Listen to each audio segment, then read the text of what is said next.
जब हम लोग कविता की बात करते हैं, शायरी की बात करते हैं, तो हम लोग व्यापार की सभा में नहीं बैठे हैं।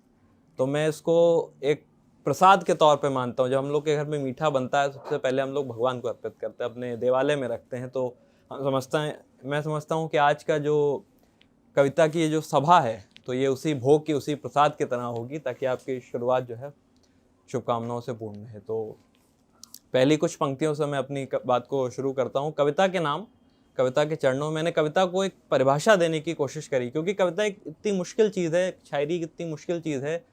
हर शायर, हर कवि अपनी अपनी नज़र से कविता को देखता है। तो जो मैंने जितना कविता को समझा, शायरी को जिया, वो आप तक देता हूँ। स्वागत कीजिएगा।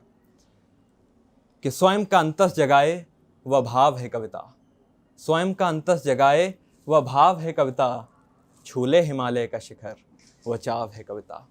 स्वयं का अंतस जगाए वह भाव है कविता, छूले हिमालय का शिखर वह चाव है कविता। और रूप सौम्य सा सजाए, रूप सौम्य सा सजाए वह श्रृंगार है कविता, रूप सौम्य सा सजाए वह श्रृंगार है कविता। और मन को जो उद्विग्न कर दे वह अंगार है कविता, मन को जो उद्विग्न कर दे वह अंगार है कविता। और कभी रोली कभी बोली कभी हुंकार है कविता, कभी रोली कभी बोली कभी हुंकार है कविता। कभी प्रेमी की प्रेयसी से मनोहार है कविता, कभी प्रेमी की प्रेयसी से मनोहार है कविता। और अंतिम पंक्तियाँ, कभी चंदन कभी वंदन कभी तो भस्म है कविता, कभी चंदन कभी तो वंदन कभी तो भस्म है कविता। कभी तो रीति है जग की कभी तो रस्म है कविता, कभी तो रीति है जग की कभी तो रस्म है कविता।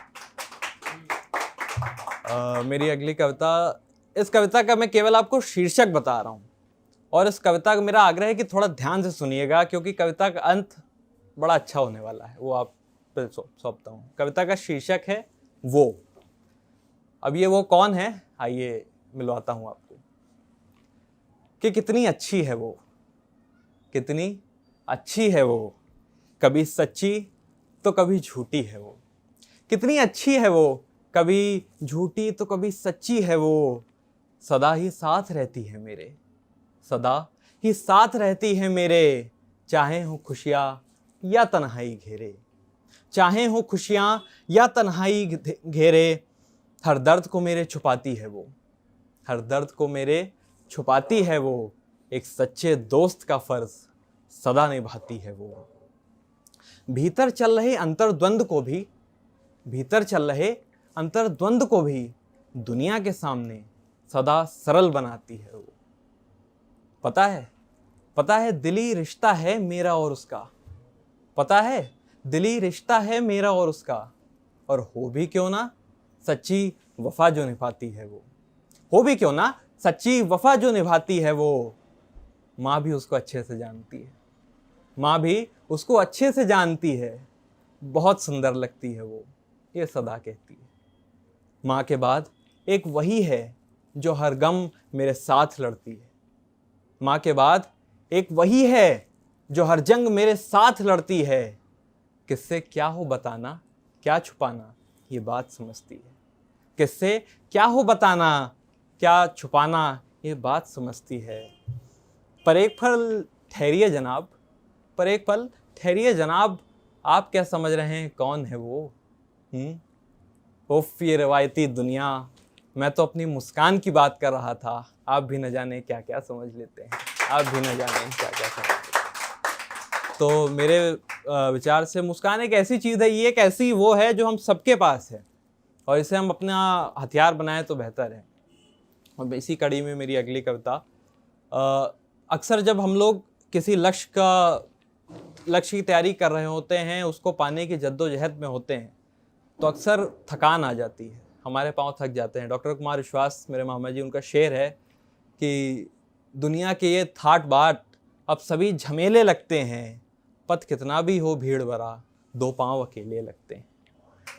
तो इसी सफ़र के नाम मैंने ये कविता लिखी कि एक राही एक पथिक अकेला चल रहा है, उसको बीच में एक साथ मिलता है, तो सफ़र उसकी मुश्किलें जो हैं वो आराम में बदल जाती हैं और उसका लक्ष्य उसको मिल जाता है। तब पढ़ रहा हूँ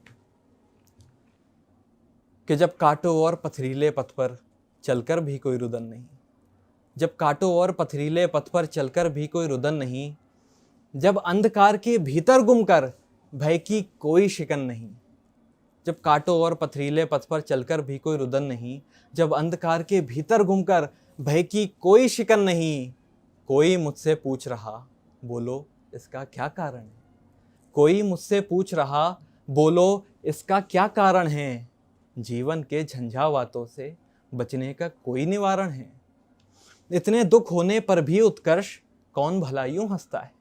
अक्सर मेरे दोस्त, मेरे करीबी मुझसे पूछ लिया करते हैं कि जब मुश्किलें तुम पर आती हैं, परेशान होते हो, तुम और ज़्यादा मुस्कुराते हो।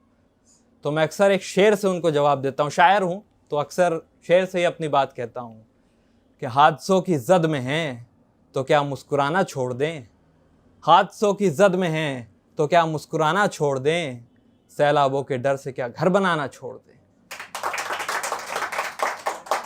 तो अक्सर जो है अपने होठों पर एक प्यारी सी मुस्कान अंकित रखिए, अक्सर जीवन सरल होता चलेगा। और मेरी माँ अक्सर ये बात कहती हैं कि एक दिन आएगा जब सब अच्छा हो जाएगा। तब पढ़ रहा हूँ कि जब कांटों और पथरीले पथ पर चलकर भी कोई रुदन नहीं, जब अंधकार के भीतर घूमकर भय की कोई शिकन नहीं, कोई मुझसे पूछ रहा बोलो इसका क्या कारण है, जीवन के झंझावातों से बचने का कोई निवारण है, और इतने दुख होने पर भी उत्कर्ष कौन भला यूं हंसता है। क्या सच में ये स्वच्छंद गीत है या फिर कोई विवशता है। और गिरकर उठना उठकर चलना मुझको भी बतला दो तुम, गिरकर उठना उठकर चलना मुझको भी बतला दो तुम, मेरे अधरों की कोपल पर गीत नए बिखरा दो तुम, और सुनो सखे तुम हट करते हो। जब अक्सर दुनिया पूछ लेती है क्या कारण, अब वो कारण पढ़ रहा हूँ कि सुनो सखे तुम हट करते हो, इस पर मैं बतलाता हूँ, सुनो सखे तुम हट करते हो, इस पर मैं बतलाता हूँ। तलवों से रिश्ता है रक्त जब कंकड़ पर चलता जाता हूँ, तलवों से रिश्ता है रक्त जब कंकड़ पर चलता जाता हूँ, पर चलते चलते दर्द कहाँ जब तुमने मुझको थाम लिया, चलते चलते दर्द कहाँ जब तुमने मुझको थाम लिया, कहाँ रुदन के लिए जगह जब तुमने अपना मान लिया। और तुमको पढ़कर मैं अनपढ़, तुमको पढ़कर मैं अनपढ़ अब गीत छंद को गाता हूँ, इसीलिए कांटों के बीच भी मंद मंद मुस्काता हूँ, इसीलिए कांटों के बीच भी मंद मंद मुस्काता हूँ। बहुत बहुत धन्यवाद।